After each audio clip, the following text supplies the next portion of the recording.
अहम गलित हो गया तो अहम में ही तो सारे विकार रहते हैं। हर समय प्रभु के सामने कृतज्ञ रहो। कितनी कृपा, क्या हमसे लेना है आपको, आप तो पूर्ण काम हो, हमें इतना दुलार कर रहे हो। बलिहारी प्रभु, वो बार बार मन उनके चरणों में लौटता रहता है। प्रभु का विधान सर्वज्ञता से पास हुआ है। वो खूब आगे की, पीछे की, मध्य की सब बात सोच करके उन्होंने आपके लिए विधान किया है। पहले से उन्होंने आपका उस समय मंगल विधान सुनिश्चित कर दिया है। कैसी भी परिस्थिति हो, कभी ऊबना मत, घबराना मत, अधीर मत होना और अपने भगवत विश्वास में कमी मत आने देना। कैसी भी परिस्थिति हो, ये जरूरी है। ऊबना मत।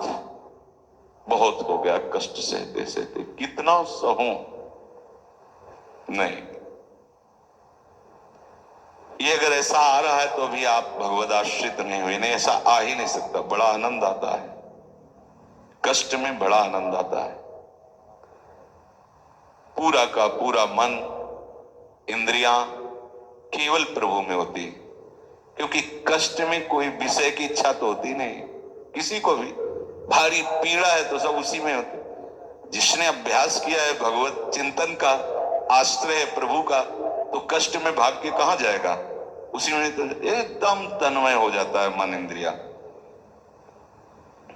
आज जो आप भागवती का अभ्यास करते हो तो आपको पूर्वाभ्यास परेशान करता है ना, विषय चिंतन। और जिसने पूर्व में खूब भजन किया है तो आज विषयों के बीच में भी हो तो उसका भजन कैसे रुक जाएगा। सोचो जरा, आज आप खूब भजन की चेष्टा कर रहे हो पर पूर्वाभ्यास आपको विघ्न पहुंचा रहा है ना। ऐसे ही यदि आपने भजन का अभ्यास किया तो वर्तमान में कैसी भी दुखद विषयमयी कैसी भी परिस्थिति हो, वो कैसे रुक जाएगा। जब असद अभ्यास सत अभ्यास के बीच में प्रकट हो रहा है तो सत अभ्यास असत की सत्ता कैसे रहने देगा। इसीलिए जो भजन परायण जन होते, भारी से भारी विषम परिस्थिति में भी हर समय भजन करना नहीं होता, भजन नृत्य करता है, वो निहाल हो जाता है। सुख किसे कहते तब आप जानेंगे, सुख का परिचय तब आप जानेंगे जब इतना भरोसा हो कि कैसी भी परिस्थिति हो, उबना नहीं, घबराना नहीं, अधीर मत होना और विश्वास में कमी मत आने देना। यार कब तक भोगूं, कब तक। ऐसे लोग हैं उद्दंडता करते हैं, पाप करते हैं, उनको बुखार भी नहीं होता। भजन में लगे लोगों को देखो, कितना कष्ट। ये क्या है प्रभु, कम से कम उनका शरीर स्वस्थ रखो तो आपका यश गा रहे भजन। उनका विधान सर्वज्ञता से भरा हुआ है। तुम अल्पज्ञ हो, तुम वर्तमान की बात सोच रहे हो। वो तीनों कालों को देखकर निर्णय करके परिस्थिति दिया, इसलिए मस्त रहो उनके भरोसे पर। कभी कई बार चर्चा की है प्रताप राय जी की, बचपन से भजन परायण थे, ईश्वर संपन्न घर था, भाई बहनों सब खूब। कुछ दिनों बाद माता पिता पधार गए, पूरा अधिकार। ऐसे भजन में डूबे रहते कि उनका व्यापार था कि जैसे कोई धन लेने के लिए आया तो उसके लिए कुछ गिरवी रखना होता था, आभूषण आदि, और जितनी आवश्यकता है आप धन ले जाइए और जब धन मिल जाए तो ब्याज से तो उसमें रख जाना और अपना सामान ले जाना। एक बक्सा रखा रहता था और वो आप माला लिए हर समय भजन करते थे। बड़े वास्तविक आंतरिक वृत्ति से प्रभु में लगे थे। पर उनकी कुल परंपरा का यह व्यापार था।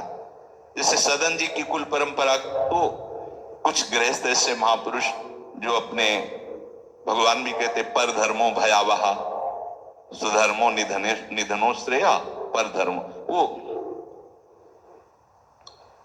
जो वहां का काजी था उसने देखा कि बिना किसी प्रयत्न के बड़ा आनंद इनके चल रहा है, तो जलन होती, जो भगवत विरोधी जन विमुख जन होते हैं तो जलन होती है।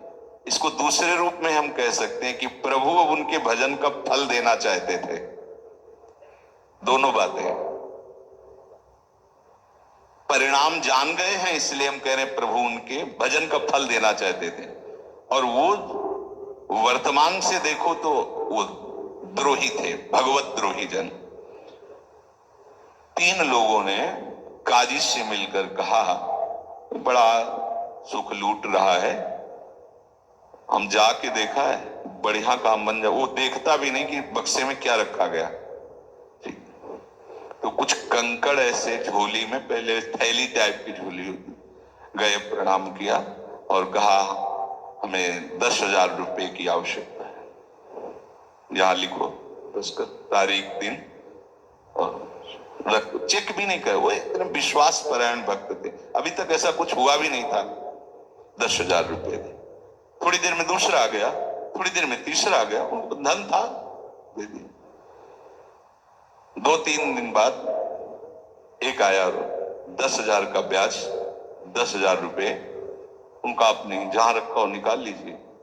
थैली निकाली और 2500 लोगों को पहले से ही काजी ने वहां भेज रखा था, सबके सामने डाले। और देखो कितना पाखंडी है, हमारी सोने की सब जो आभूषण थे सब हटा के देखो इसमें पत्थर रख दिया। और वो कल दूसरा आ गया, प्रताप राय जी आपसे ये 10,000 रुपए, ये आपका ब्याज का पैसा। उसे अरे हाँ मेरे भी स्वर्ण, तीसरा है। अब तो जितने गांव वाले थे जो श्रद्धा करते थे कि भक्त है, बड़ा उनका सम्मान था, सब उनके मुंह पे